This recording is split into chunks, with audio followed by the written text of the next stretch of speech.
What's up, guys? I'm the East Coaster fan. On August 30th, Six Flags made their announcements for all of their parks. Some were good, some were really bad. But anyway, let's take a look at all the additions coming to Six Flags in 2019. First is Six Flags Over Georgia, and next year they're going to be getting Pandemonium, a new Zamperla discovery. In addition, the area around the new ride will become the Scream Punk District. That will include new dining and shopping. So, what are my thoughts? To be honest, I'm surprised they didn't go with a water park edition because it's been so long since they've updated it. In fact, they haven't even updated it until they got it. However, I do think this ride is a good fit for this park. So, props to Six Flags Over Georgia. Maybe next year will be their water park year. So next is Six Flags Great America, and I think this was an announcement that really no one saw coming. People speculated that a water coaster was going to be coming because they took down the Pictorium, and that's right next to the water park. But they really surprised a lot of people. What's coming in 2019 is Max Force, the park's new launch coaster. They'll have 3 new records. It will have the fastest acceleration in North America, going from 0 to 78 in under 2 seconds. It'll also have the fastest inversion and the tallest double inversion. In total, the ride will have 5 inversions. So, what are my thoughts? I think this is a winner. I was really not expecting this, and I was really not expecting the company. This is going to be made by S&S, and it's going to be an air-powered launch. I can't remember the last time there was an air-powered launch coaster made really anywhere.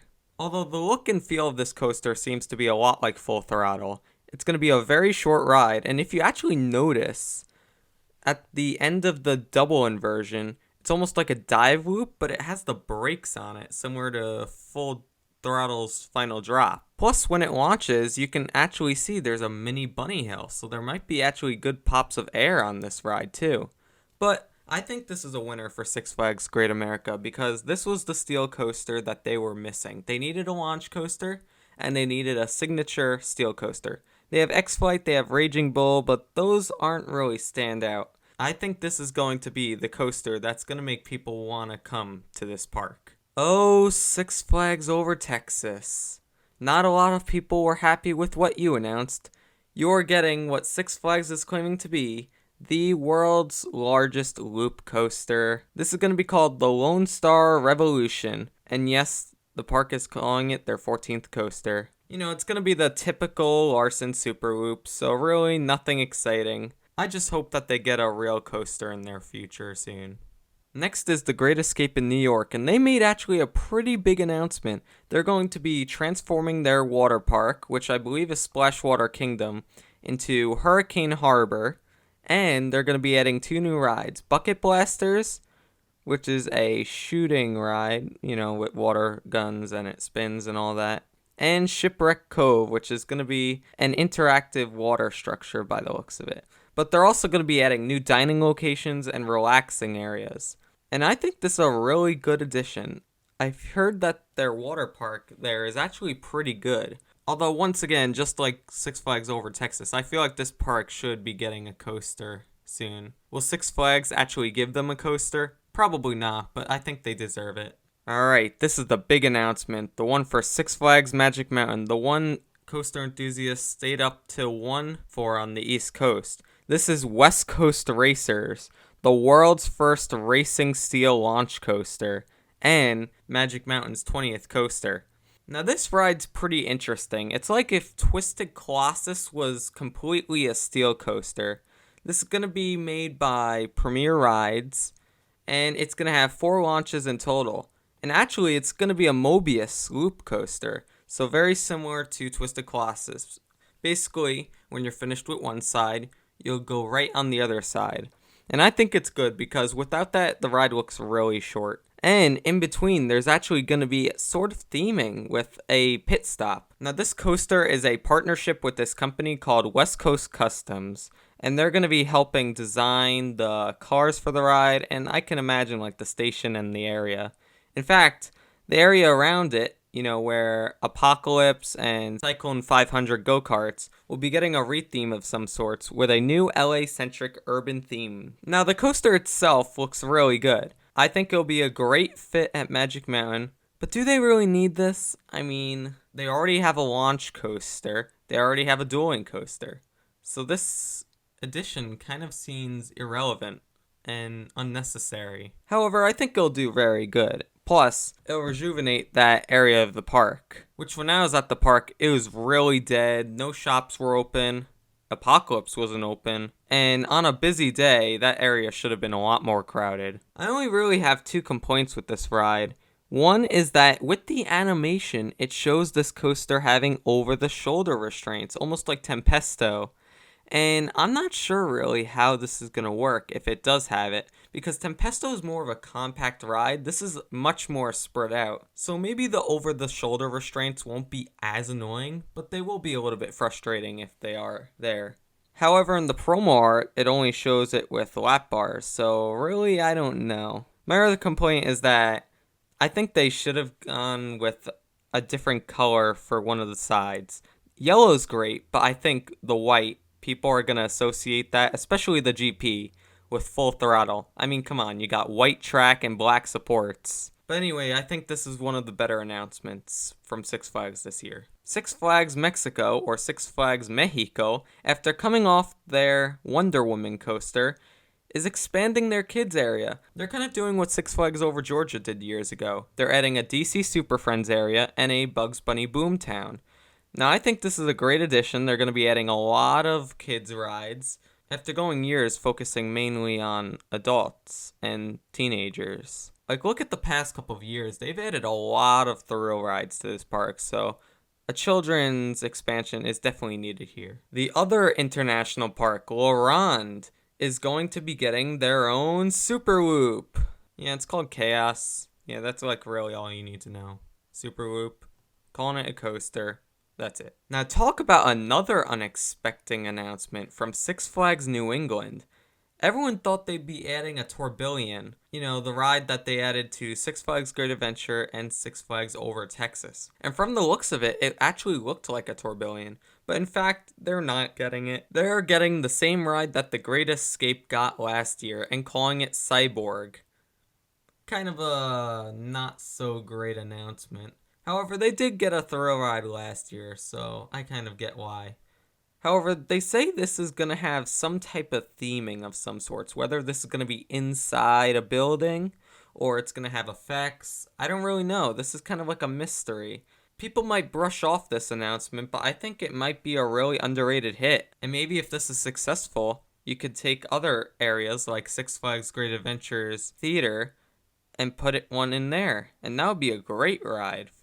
Speaking of Six Flags Great Adventure, they're going to be getting Wonder Woman Lasso of Truth, the world's tallest pendulum ride. It's going to be 17 stories and located in the new area of the park next to Justice League and Cyborg. Now, this is a perfect addition. It really rounds out this area of the park that's only really known for Cyborg, Justice League, and maybe the Dark Knight coaster. Over the years, they've been trying to give life to this area again. It was kind of dead for a few years, but now they're finally giving attention to it.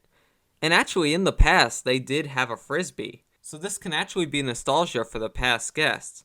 But anyway, this is a ride they were definitely missing, and I'm really glad it's finally here. I rode Crazanity at Six Flags Magic Mountain. I loved it, and I'm really excited to have this at my home Six Flags park. But just like last year, they have to add another one of the same ride to Texas. Therefore, Six Flags Fiesta Texas is going to be getting the Joker Wild Card. It's going to be another Zamperla Discovery, only this one themed to the Joker. Cool. Now in the past, Six Flags Discovery Kingdom has really gotten a lot of attention, from Superman to the Joker to Harley Quinn Crazy Coaster, even though that really should have opened a lot earlier. So people were expecting, since they've gotten a lot of thrill rides lately, that they were going to be taking a break. But nope, they're going to be getting a SNS 4D free spin. Yet another one.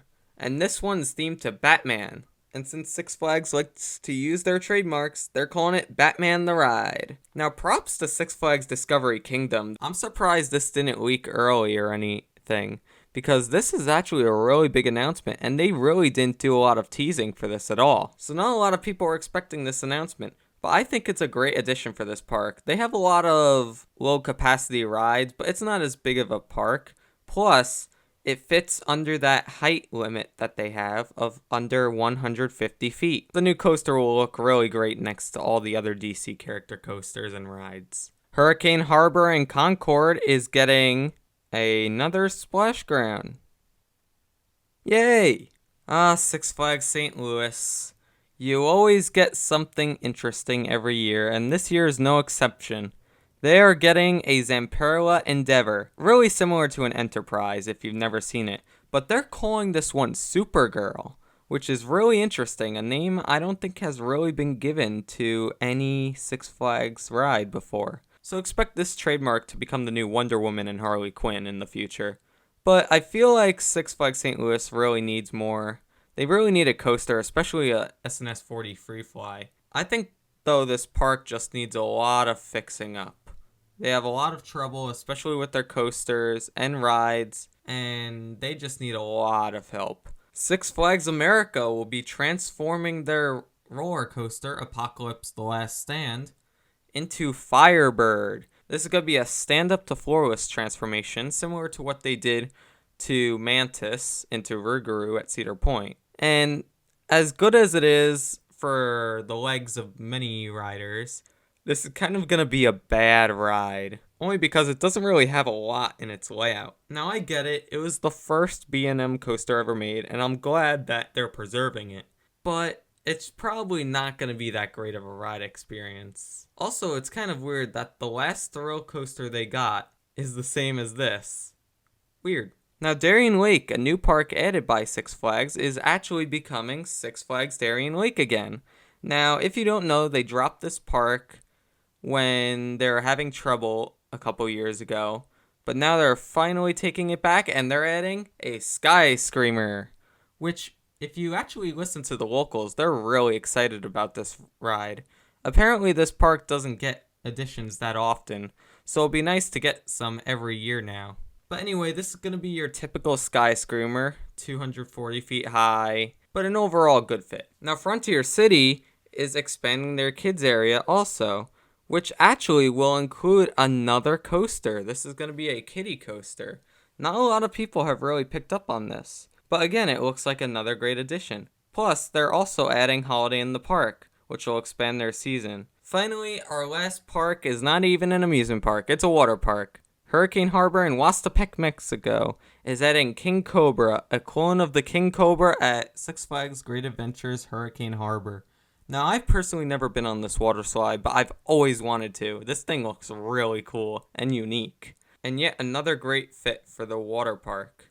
This is going to be their first edition since opening a couple years ago. So those are all the Six Flags announcements.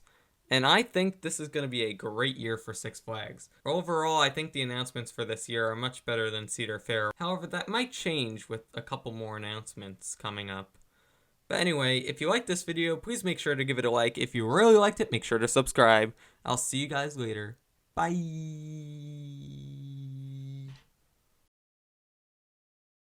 I can tell you for sure that it's not made of cheese.